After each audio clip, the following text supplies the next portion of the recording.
সদস্য নবায়নের এই আলোচনা সভার সম্মানিত সভাপতি উপস্থিত আছেন, আজকে এই অনুষ্ঠানের প্রধান অতিথি, এই অনুষ্ঠানের উদ্বোধক, 18 সালের মনোনয়নপ্রাপ্ত, আগামী দিনে মনোনয়ন প্রত্যাশী জননেতা এস.এম. জাকারিয়া বাচ্চু ভাই সহ বিএনপি সকল অঙ্গ সংগঠনের নেতৃবৃন্দ সকলকে জানাই আমার পক্ষ থেকে আন্তরিক শুভেচ্ছা ও অভিনন্দন। প্রিয় ভাইয়েরা, আমার বক্তব্য অনেকের কাছ থেকে শুনলেন, বক্তব্য দেওয়ার মতো কিছু নাই, শুধু দুই একটি কথা বলবো। প্রিয় ভাইয়েরা আমার, আজকে যে সদস্য নবায়ন হবে, আজকে যে সদস্য সংগ্রহ হবে, এটা কোন দলের? বিএনপি। যদি বিএনপির হয়ে থাকে তাহলে আমরা বিএনপির লোক কি বাধা করতে পারবো যে ওই মিটিং এ যান না? তা আজকে আমি জানতে পারলাম অনেকেই অনেক দিক দিয়ে বাধা দিয়েছেন, ওখানে যাইয়েন না। কারণ কি? কারণ হচ্ছে এস.এম. জাকারিয়া বাচ্চুকে অন্যান্য নেতারা ভয় পায়। ভয় পাওয়ার কারণ যে এস.এম. জাকারিয়া বাচ্চু যেটা করতে পারে আমরা সেটা করতে পারি না। প্রিয় ভাইয়েরা আমার, আজকে বাচ্চু ভাই সম্পর্কে দুই একটি কথা বলবো।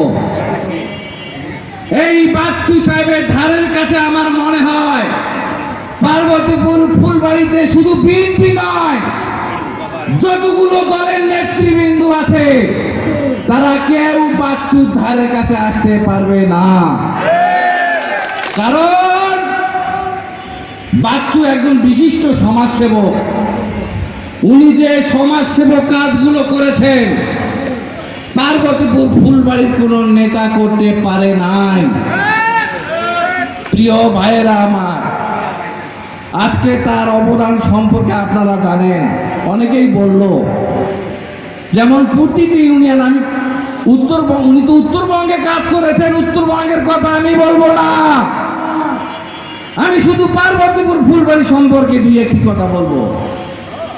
যদি মিথ্যা কথা বলে আপনারা আমাকে দাঁড়িয়ে আমাকে স্টপ করবেন। প্রিয় ভাইয়েরা আমার, এস.এম. জাকারিয়া বাচ্চু আপনারা দেখলে 7 নম্বরে এই ইউনিয়নে কি ওনার মসজিদ টিউবওয়েল নাই, উজুখানা নাই? উনি কি করোনার সময় ট্রাকে ট্রাকে ত্রাণ বিতরণ করে নাই? অন্য নেতারা করছে? প্রিয় ভাইয়েরা আমার, শুধু 7 নম্বর ইউনিয়ন নয়, আপনারা বিলাইচন্ডী ইউনিয়নে যাবেন, মোহাম্মদপুর ইউনিয়নে যাবেন, রামপুরা ইউনিয়নে যাবেন, পলাশবাড়ি ইউনিয়নে যাবেন, চণ্ডীপুর ইউনিয়নে যাবেন, মমিনপুর ইউনিয়নে যাবেন, মুস্তাফাপুর ইউনিয়নে যাবেন, হাবড়া ইউনিয়নে যাবেন, হামিদপুর ইউনিয়নে যাবেন, 10 নম্বর হরিরামপুর ইউনিয়নে যাবেন। প্রতিটি ইউনিয়নে তার কাজের ছোঁয়া আছে কি নাই? এটাই তাদের বড় ভয়। প্রিয় ভাইয়েরা আমার, আপনারা জানেন এস.এম. জাকারিয়া বাচ্চু ভাই উপজেলা নির্বাচন করেছিল কিনা? উনি নির্বাচিত উপজেলা চেয়ারম্যান হয়েও উনি উপজেলা পরিষদে যেতে পারে নাই। কারণ এখানে অনেক প্রতিহিংসামূলক কাজ হয়েছে। আওয়ামী লীগ ফ্যাসিস্ট সরকার সে সময় ক্ষমতায় ছিল এবং দলীয় কোন্দলের কারণে ওনাকে ওই চেয়ারে বসানো হয় নাই। প্রিয় ভাইরা আমার, এস.এম. জাকারিয়া বাচ্চু ভাইকে আজকে অনেকেই ভয় পায়। ভয়ের কারণ তার উন্নয়নমূলক কাজ। প্রিয় ভাইয়েরা আমার, আপনারা হয়তো জানেন কি জানেন না আমি বলতে পারবো না। আমি যুব দলের এই উপজেলার 25 বছরের সভাপতি আহ্বায়ক।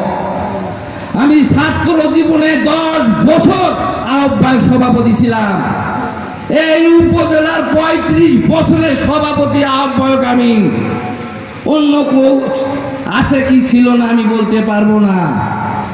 আমি যখন যুব দলের সভাপতি তখন এসএম জাকারিয়া বাচ্চু ভাই আমার সাথে 15 বছর যুব দলের এই উপজেলা সাধারণ সম্পাদক ছিল। প্রিয় ভাইয়েরা আমার, আজকে অনেকেই অনেক কথা বলে বাচ্চুর মিটিং এ যাবেন না। আরে ভাই, এটা কি বাচ্চুর মিটিং? ধানের শীষ কি বাচ্চুর? ধানের শীষ শহীদ প্রেসিডেন্ট জিয়াউর রহমানের বিএনপির আদর্শের একটা মার্কা ধানের শীষ। আমরা তো কারো ব্যক্তিগত লোক নই। ধানের শীষ যেখানে আমরা আছি সেখানে, এটাই আমাদের স্লোগান নাকি ভাই?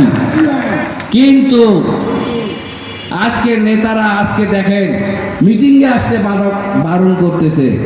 যদি কোথাও চাঁদাবাজি করতে যাচ্ছে, কোন দখলবাজি করতে যাচ্ছে, ওটা কিন্তু ঠিক আছে। কি ঠিক আছে কি না? আজকে চাঁদাবাজি করতে গিয়ে এক গ্রুপ আর গ্রুপকে ভিটাচ্ছে, দখলবাজি করতে গিয়ে ওখানে হিসিং। এসএম জাকারিয়া বাচ্চু তো কোথাও নাই। অনেকেই বলে ভাই বাচ্চু ভাই কত পার্সেন্ট এগিয়ে আছে, আপনি একটু বলেন তো।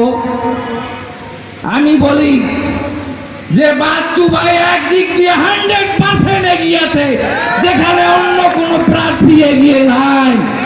ভাই বলেন তো কোথায় 100% এগিয়ে আছে?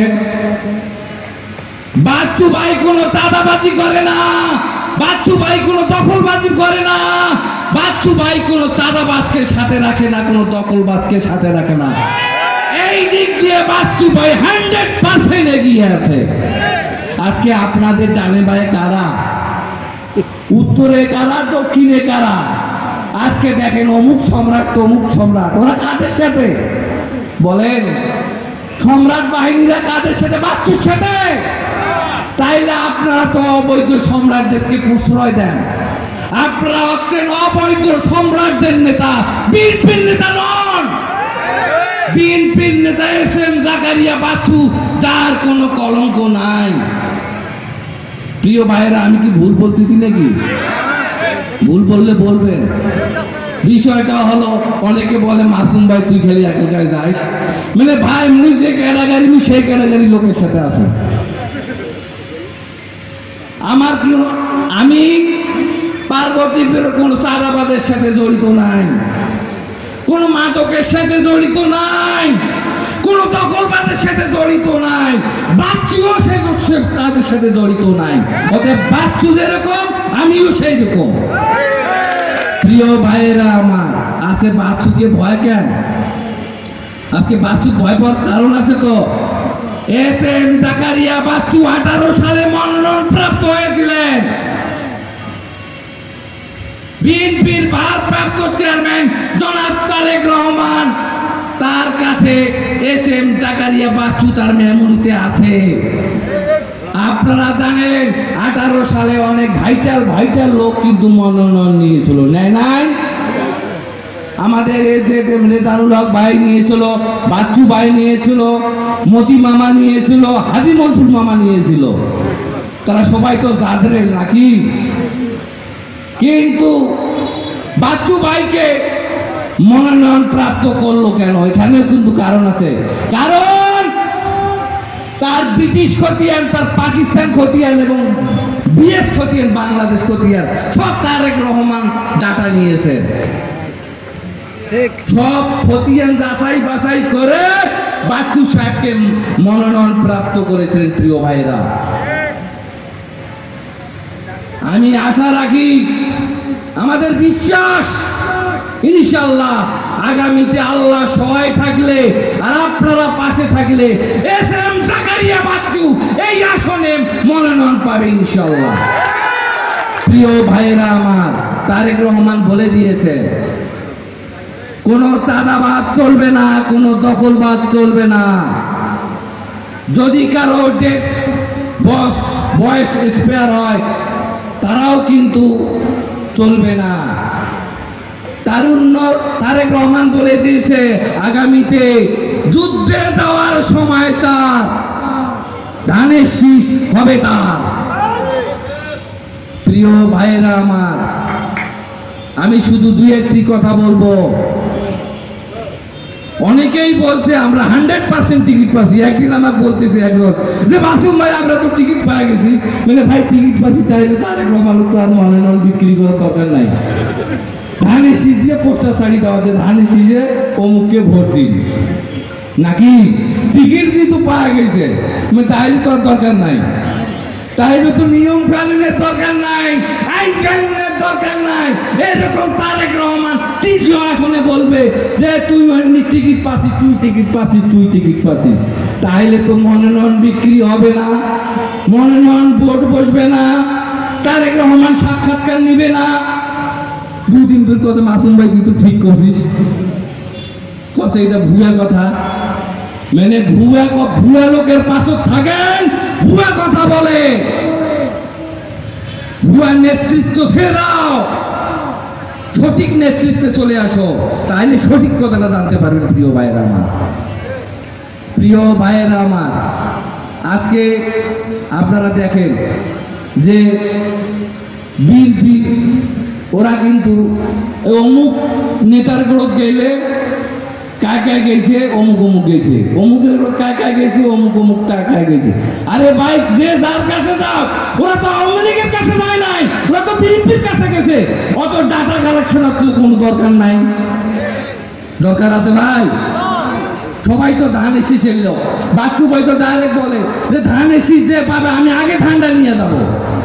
তা আপনারা কেন বলতে পারেন না ধানের শীষ যে পাবে আমরা ধানটা নিয়ে যাবো? আপনারা বলেন 100% পাচ্ছি, ওই কয় 100% পাচ্ছি, ওই কয় 100% পাচ্ছি, তাহলে সবাই তো পাইছেন। প্রিয় ভাইয়েরা আমার, বক্তব্য দীর্ঘায়িত করবো না, শুধু এটুকুই বলবো আমার তারেক রহমানের কাছে আমার বিনীত অনুরোধ থাকবে এবং কেন্দ্রীয় বিএনপি নেতা কর্মীদের কাছে আমার বিনীত অনুরোধ থাকবে, আগামীতে এই দিনাজপুর 5 আসনে বিএনপির বলিষ্ঠ কণ্ঠ এবং এই পার্বতীপুর ফুলবাড়ি গণমানুষের নেতা, গরিবের নেতা SM জাকারিয়া বাচ্চু ভাইকে জন্য এই মনোনয়ন দেওয়া হয়। প্রিয় ভাইরা, সবাইকে ধন্যবাদ জানিয়ে আমি আমার সংক্ষিপ্ত বক্তব্য এখানে শেষ করলাম।